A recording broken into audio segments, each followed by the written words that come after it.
Gary Ross, how did the film turn out for you? Wonderfully. I'm so satisfied with it. I'm so happy with it. It's everything I wanted to do. It's a very, very huge topic. I feel grateful that I got a chance to do it. I feel grateful that I got a chance to set the record straight on a lot of American history that had been lost and or whitewashed. And so that was a wonderful opportunity, and like I said, I'm just really, really grateful to have been able to put this in the world. Now, you are a white, successful filmmaker with no personal ties to the events or the issues that are depicted in the film. So, what was it about the story that broke through all of those comfort layers? Why did you feel the need to make this film? Well, it's interesting. When I found the story, the bare bones of the story, half the people saw Newton Knight as a hero. Half the people saw him as a villain in the South because they had considered him a traitor to the Confederacy. There was a very confused history around this man, and frankly, as I began to discover, a really confused and clouded and rewritten history around the Civil War and Reconstruction in our country. And so I began a process of just following the story, not realizing I was embarking on a whole process of self-education that really kind of took me and sort of possessed me a bit and led me to do amazing research, both, working at Harvard University with John Stauffer as a visiting fellow there, and also like canoeing the swamps of Mississippi. And this was a 2 or 3 year process that I wouldn't trade for anything in the world. So, yes, it was atypical. It wasn't like the stuff I had done before, but it was completely immersive. I dove into it, and it took 10 years to get this thing made, but I'm really grateful I had the opportunity to do that. And also, we're dealing with a period after the Civil War that had been so misunderstood in America.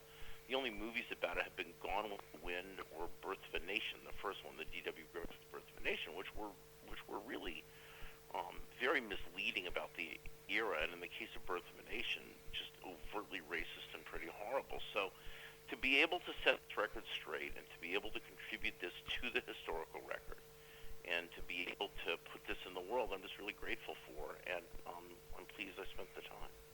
Are you surprised that this story hasn't really been told before? I mean, I think there's just been one other film that's been made on this guy. Well, he's not that unique. There were other incidents of Southern Unionism and Southern Unionist rebellions. There was one in northern Alabama.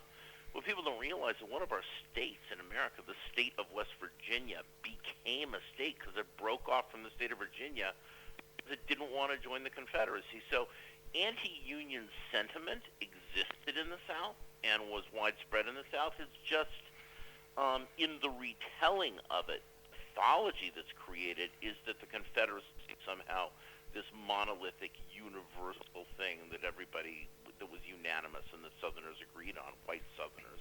It wasn't the case. Now, Gary Ross, explain something to us. You could have done another Hunger Games movie if you'd wanted to. Instead, you chose to do this film.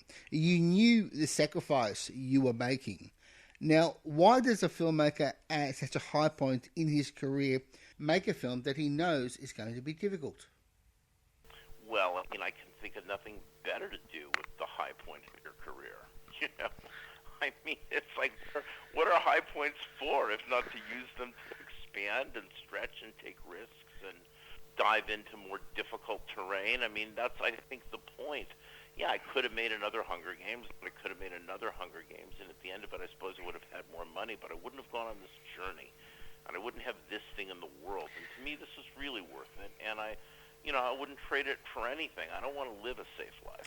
Can we just unpack that for one moment? Sure. Because I imagine that your agent must have been on the phone screaming at you, just please, mate, do one more Hunger Games movie.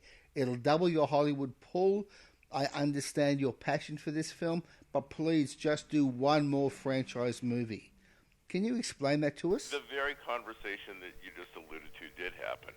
In fact, I was on vacation in Paris, and I was having these conversations in the middle of the night, and there was like a little courtyard in the hotel where I was staying, and I was having that very conversation with my agents that you're talking about. So, yeah, of course they felt that way. But, This was something I'd always wanted to do. I mean, even when I was shooting Hunger Games, I'd walk around the woods in North Carolina and think, oh, God, this would be amazing in the Free State of Jones. So, certain things get into you, they get in your craw. And I could have done one more movie in a franchise. But I felt I'd established that franchise, and I created it, and I cast it, and I built that world, and I found those people, and finding Jennifer was wonderful. We had a great time together. So, just like I'd done that, it was time to move on to something else. Just quickly, I wanted to ask you about the kind of license that making a hugely successful film like The Hunger Games realistically gives you. I mean, can you just go and do whatever you want, or does it restrict you to making more of the same kind of film? No, I mean, you can't just do what you want. Of course, people would like you to. But no, you can't. I thought, God, I made The Hunger Games. I'll get Free State of Jones made for sure. No, it wasn't that easy. I had a great deal of trouble doing that. And then when Matthew'd done Dallas Buyers Club and he won an Academy Award and all this, I thought, okay, well, the two of us for sure will get this done. And it was still a struggle to get it done. Because look, it's not, this is not just a frothy kind of popcorn movie. There isn't a kind of feel-good happy ending. It's very honest. It's stark, in some ways brutal, and obviously that's something that people have to decide to take a risk on. So, despite what most people would think, that the success of a big franchise film helps get your smaller passion project made, that's actually not true. That you still have to fight to get this up. Well, I think it does help. Certainly, I don't think if I had the Hunger Games, I probably could have gotten this made. But there's still struggle in getting anything that's worth it done. And I think anybody will tell you that who fights to get certain things made. It's not all easy, but that's okay. I mean, it's all right that you have to fight to get the things done that you love. I think that's fine. Now, I do have to congratulate you on the film. I thought it was very powerful and very well paced, Thank you. given the length of the film. This is the latest in a string of movies to deal with slavery and civil rights. And there seems to be a very strong parallel between what's happening in film and what's happening on the streets of America right now. Gary Ross, as an American, as an artist, as a filmmaker, can you make any sense of what is going on culturally in the United States with the race issue right now? Well, this is one of the reasons it's important for us to deal with this history, to unpack it, to look at every aspect and every facet of it. There's things that we see that were unresolved, whitewashed, put away, stuffed in the closet in America, never dealt with. And we told ourselves certain lies about who we were, especially at the end of that era. And when you don't deal with your own past, honestly, a lot of these issues, fester and remain. And listen, slavery is the original sin of America. It's something we haven't dealt with honestly about ourselves the way other cultures have dealt with the same aspects of shame that they may have in their own culture. And it's one of the reasons that I wanted to put this out into the world. I wanted people to realize that as soon as that war was over, the effects were nullified and there was an attempt at re-enslavement. We have to understand that the struggle for freedom is unfortunately perpetual, or has been in America. And so, the current moment in America is, very harsh at the moment. There's no question about it. What's accounting for the lack of progress, though? I mean, do you think that the culture is broken? I think. Sorry, that's a big question, mate. No, that's okay. I don't mind trying to answer it. Is the culture broken? I think the culture is constantly more polarized.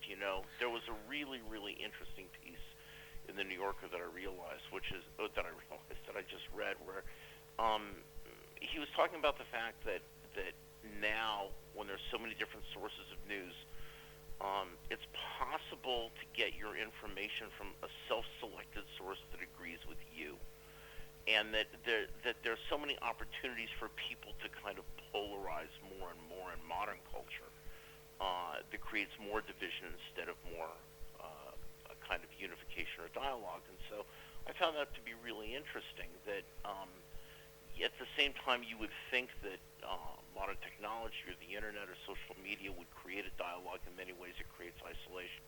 But I also think that we in America just have not dealt with our issues of race.